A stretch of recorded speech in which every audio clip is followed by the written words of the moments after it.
மிதுன ராசி அன்பர்களே, இந்த வருடத்தில் 3 கிரக பெயர்ச்சிகள் நடக்க இருக்கிறது. அதன்படி பார்க்கும் பொழுது சனி பகவான் 9ஆம் இடம் என்கின்ற பாக்கியஸ்தானத்திலிருந்து 10ஆம் இடத்துக்கு பெயர்ச்சியாகிறார். எப்போ அப்படின்னா 29/3/2025. அதே போல 12ஆம் இடம் என்று சொல்லக்கூடிய விரயஸ்தானத்திலிருந்து வந்த குரு பகவான் இப்போ உங்க ராசி லக்னத்தில் வந்து அமரப்போகிறார் 14/5/2025. அதே போல இந்த ராகு கேதுக்களினுடைய பெயர்ச்சியும் நடைபெறுகிறது. இந்த ராகு பகவான் 10ஆம் இடத்திலிருந்து 9ஆம் இடத்திலும், கேது பகவான் 4ஆம் இடம் என்கின்ற சுகஸ்தானத்திலிருந்து 3ஆம் இடம் என்கின்ற முயற்சி ஸ்தானத்தில் பெயர்ச்சி ஆகிறது 19/5/2025. இந்த கிரக பெயர்ச்சிகளின் அடிப்படையில் இந்த 2025ஆவது வருடம் எப்படி இருக்கும் அப்படின்னு பார்க்கும் பொழுது 9ஆம் இடத்தில் சனி பகவான் அமர்ந்து கொண்டு பாக்கியத்தை கெடுத்து கொண்டிருந்ததுன்னு சொல்லுவோம். இப்போ உங்களுக்கு கிடைக்க வேண்டிய அத்தனை வகையான பாக்கியங்கள் இந்த 2025இல் கிடைக்கப் போகிறது என்பதை சந்தோஷமாக சொல்லலாம். ஏன் சொல்றேன் அப்படின்னா, குருவினுடைய பார்வை 9ஆம் இடத்தின் மீது பதிகிறது. ஒரு சுப கிரகம் பாக்கியஸ்தானத்தின் மீது பதியும் போது நிச்சயமாக உங்களுக்கு எந்த பாக்கியத்தில் குறை வைத்துக் கொண்டிருந்ததோ, அதாவது தொழில் சார்ந்த விஷயத்தில் பிரச்சனை, தனவாக்கியத்தில் பிரச்சனையாக இருந்ததோ, அல்லது திருமணம் சார்ந்த விஷயத்தில் தடைகளை கொடுத்து கொண்டு திருமணம் நடைபெறாமல் இருந்ததோ, அல்லது குழந்தை பாக்கியம் சார்ந்த விஷயத்தில் பிரச்சனையாக இருந்ததோ, அத்தனை விதமான பாக்கியங்கள் கிடைக்கப் பெறுவீர்கள் அப்படிங்கிறத ஸ்ட்ராங்கா சொல்லலாம். ஏன்னா திருமணஸ்தானத்தின் அதிபதியாக இருக்கக்கூடிய குரு பகவான் 12ஆம் இடத்துல போய் மறைஞ்சிருந்தார் அல்லவா, இப்போ உங்க ராசியில வந்து அமர்ந்து 7ஆம் இடத்தை பார்க்கிறார். அப்போ குரு பார்த்தால் கோடி நன்மை. அதாவது 7க்குரியவன் 7ஆம் இடத்தையே பார்க்கும் பொழுது நிச்சயமாக திருமணத்தை நடத்தி வைக்கக்கூடிய தன்மை, சுப காரியங்கள் உங்க வீட்டில் நடந்திடக்கூடிய ஒரு அற்புதமான ஒரு வருடமாக நிச்சயமாக அமையும் இந்த மிதுன ராசி என்பர்கள். அதே சமயத்தில் குழந்தை பாக்கியத்துக்காக ஏங்கிக் கொண்டிருந்தவர்கள், குரு போய் 12இல் மறைந்தார் அல்லவா, குரு அப்படி குழந்தை காரகன் அல்லவா, இப்போ இந்த வருடம் பார்த்தீங்கன்னா இந்த குரு பயிற்சிக்கு அப்புறம் பார்த்தீங்கன்னா குரு பகவான் 5ஆம் இடத்தை பார்க்கிறார். அதாவது குழந்தை காரகனான குரு பகவான் குழந்தை ஸ்தானத்தை பார்க்கும் பொழுது நிச்சயமாக இந்த வருடம் மழலை சத்தம் உங்களுடைய வீட்டில் கேட்க போகிறது.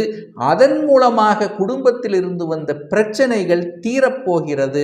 கணவன் மனைவி சார்ந்த விஷயத்தில் இருந்து வந்த பிரச்சனைகள், சில வகையான கருத்து வேறுபாடுகள் நீங்க போகிறது. குடும்பத்தில் மகிழ்ச்சியும் சந்தோஷத்தை திளைக்கக்கூடிய ஒரு நல்ல வருடமாக நிச்சயமாக அமையும்.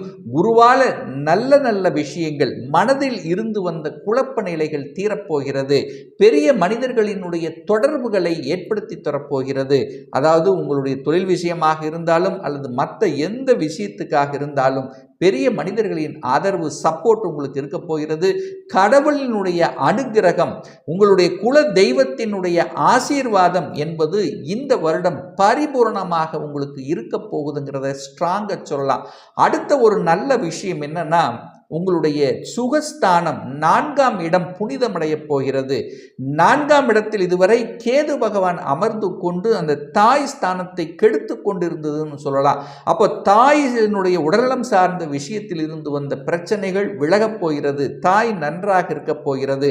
தாயின் மூலமாக கருத்து வேறுபாடுகள் அல்லது சொத்து பிரச்சனை, பாக பிரச்சனை, இந்த மாதிரியான இருந்து வந்த விலங்குகள், இந்த தாய் வர்க்கம் ரீதியாக இருந்து வந்த பிரச்சனைகள் அத்தனையும் சுமூகமாக மாறப்போகிறதுன்னு சொல்லலாம்.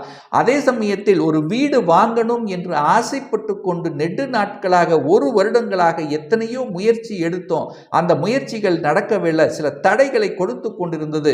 வீட்டை ஆல்டர் பண்ணணும்னு நினைச்சேன், மாற்ற முடியல, அல்லது இதுவரைக்கும் ஒரு வாடகை வீட்டிலேயே தான் இருந்திருக்கிறோம், ஒரு 10 வருடமாக வாடகை வீட்டில் தான் இருக்கிறோம், வாடகை கட்டின பணத்தை வைத்திருந்தா கூட இப்போ ஒரு சொந்தமாக ஒரு வீடு வாங்கிடலாம் அப்படிங்கிற எண்ண ஓட்டம் உங்களுக்கு ஓடிட்டு கொண்டு இருக்கக்கூடிய அத்துணை மிதுன ராசி என்பவர்களும் 2025இல் ஒரு புது வீடு கட்டக்கூடிய சூழ்நிலை அல்லது புது வீடு கட்டிய வீட்டை வாங்கக்கூடிய தன்மை, சொந்த வீட்டில் குடியிருந்து சந்தோஷப்படக்கூடிய அத்தனை அம்சங்கள் இந்த காலகட்டம் உங்களுக்கு சிறப்பாக இருக்கிறது. ஒரு சிலர் வாடகைக்கு, அதாவது கட்டி விட்டு அதன் மூலமாக வாடகை வசூல் பண்ணி அதன் மூலமாக ஜீவனாம்சம் செய்யக்கூடிய தன்மையும் இருக்கிறது. நிலம் வாங்கக்கூடிய யோகம் இருக்கிறது. இடத்தை வாங்கி போடக்கூடிய அமைப்பும் இந்த காலகட்டம் காலகட்டம் இந்த 2025 உங்களுக்கு சீரும் சிறப்புமாக நல்லபடியாக அமையப் போகிறது. இதனால் வரைக்கும் வீட்டிலேயே இருக்க முடியல, எங்கேயாவது ஒரு வனவாசத்துக்கு போய்விடலாம் என்று இருந்து கொண்டிருக்கக்கூடிய மிதுனராசி என்பவர்களுக்கு இப்போ வீட்டில் வந்து அமைந்து வீட்டுக்குள்ளே இருந்து வீட்டில் சந்தோஷம் பெருகி வீட்டில் சுப காரியங்கள் செய்து மகிழ்ச்சி தரக்கூடிய அம்சத்தில் இந்த வருடம் நிச்சயமாக இருக்கிறது.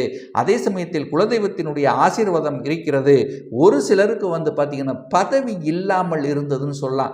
நான் நல்லா உழைச்சேன், ஆனால் எனக்கு வர வேண்டிய பதவி எனக்கு கிடைக்கல, தட்டி கொண்டு போயிருந்தது. என்னுடைய உழைப்பு மற்றவர்களுக்கு பிரயோஜனமாக இருந்தது, எனக்கு ஒரு பதவி ப்ரமோஷன் கிடைக்கல என்று இருக்கக்கூடியவர்களுக்கு நிச்சயமாக பதவி கிடைக்கக்கூடிய அமைப்பு. ஏன்னா 5ஆம் இடம் என்பது பதவியை குறிக்கக்கூடிய இடத்தில் அந்த இடத்தை குரு பகவானுடைய பார்வை பெற்றிருக்கின்ற காரணத்தால் பதவி கிடைக்கக்கூடிய அமைப்பு, பட்டம் கிடைக்கக்கூடிய அமைப்பு, உங்களுடைய கலைத்துறையில் சாதிக்கக்கூடிய தன்மையும் இந்த வருடம் இருக்கக்கூடியது. விளையாட்டுத்துறையில் சாதிப்பீர்கள். கலைத்துறையில் எந்த கலைத்துறையாக இருந்தாலும் உங்களுக்கு புதிய ஒப்பந்தங்கள் கிடைக்கக்கூடிய வாய்ப்புகள், சந்தர்ப்பங்கள் இந்த காலகட்டம் உங்களுக்கு மிகுதியாக இருக்கிறது. உடல் உழைப்பு இல்லாமல் தன்னுடைய அறிவையும் புத்தி வைத்து செய்யக்கூடிய அனைத்து விதமான தொழில்கள் மூலமாக நல்ல விதமாக நடக்கும், லாபங்கள் பெருகும், வியாபாரங்கள் அடுத்தடுத்த பரிணாமத்துக்கு செல்லக்கூடிய அமைப்பு. இதுவரைக்கும் ஸ்டாக் இருக்குதுன்னா அது அத்தனையும் விற்பனையாகக்கூடிய தன்மை, புதிய புதிய ஒப்பந்தங்கள், வெளிநாட்டின் தொடர்புகள் கொடுக்கக்கூடிய அமைப்பு. ஒரு சிலர் வந்து வெளிநாட்டில் செட்டில் ஆகக்கூடிய வாய்ப்புகள், சந்தர்ப்பங்கள் இந்த காலகட்டம் உங்களுக்கு சிறப்பாக இருக்கிறது அப்படிங்கிறது ஸ்ட்ராங்காக சொல்லலாம். 7ஆம் இடத்தை குரு பார்க்குறல்லவா, கூட்டு தொழிலில் இருந்து வந்த பிரச்சனைகள், கூட்டாளிகளுடன் இருந்து வந்த தன்மைகள் அத்தனையும் விலகப் போகிறது. அதாவது கணவன் மனைவி 2 பேருமே இதுவரைக்கும் நம்ம வேலை பார்த்துட்டு இருந்தோம், இப்போ ஒரு சொந்த தொழிலை செய்யலாம் என்கின்ற உத்வேகத்தை கொடுக்கக்கூடிய ஒரு வருடமாக நிச்சயமாக அமையப் போகிறது. சமுதாய நலனின் அக்கறை இருக்கும். நீங்கள் யாரை மீட் பண்ணுகிறீர்களோ அவர்கள் மூலமாக நல்லவைகள் நடக்கக்கூடிய தன்மை. எதிரிகளாக இருந்த, அதாவது நல்ல நண்பர்களாக இருந்து எதிரிகளாக மாறியிருப்பாங்க பார்த்தீங்களா, ஒரு மாதிரியாக இருந்த விஷயங்கள் இப்போ நண்பர்கள், புதிய புதிய நண்பர்கள் உங்களுக்கு கிடைக்கப் பெறுவார்கள். அந்த நண்பர்கள் மூலமாக அனுகூலம், ஆதாயத்தை கொடுக்கக்கூடிய அமைப்பு. ரிசர்ச் சார்ந்த விஷயத்தில் இருந்து வந்த தடைப்பட்ட விஷயங்கள் அப்படியே மாறக்கூடிய தன்மை. ரிசர்ச் கம்ப்ளீட் பண்ண போறீங்க, புதிய புதிய கண்டுபிடிப்புகள் நிகழ்த்தக்கூடிய தன்மை. ஏன்னா புதனுடைய ஆதிக்கத்தில் பிறந்தவர்கள் அல்லவா. ஸோ உங்களுடைய லக்ன அதிபதி என்று சொல்லக்கூடிய அந்த புதனுடைய கிழமை பிறக்கின்ற காரணத்தாலும், அந்த கன்னியா லக்னத்தில் இந்த வருடங்கள் பிறக்கின்ற காரணத்தாலும், குருவினுடைய ஆதிக்கத்தில் இருக்கக்கூடிய இந்த வருடம் நிச்சயமாக உங்களுக்கு பெரிய மனிதர்களின் துறையோட உங்களுக்கு நினைத்த காரியங்களில் வெற்றி பெறக்கூடிய தன்மையும், புதிய புதிய உத்வேகத்துடன் அடுத்த ஸ்டெப், அடுத்த பரிணாமத்துக்கு செல்லக்கூடிய வாய்ப்புகள்.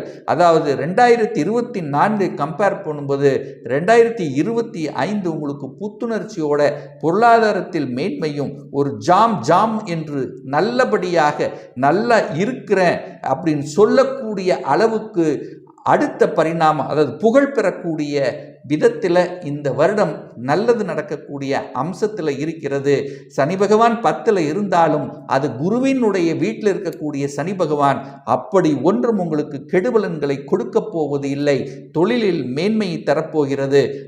அதாவது என்ன சொல்றது, கிளைகளை, அதாவது அடுத்தடுத்த கிளைகளுக்கு அதாவது விரிவுபடுத்தக்கூடிய அமைப்புகள்.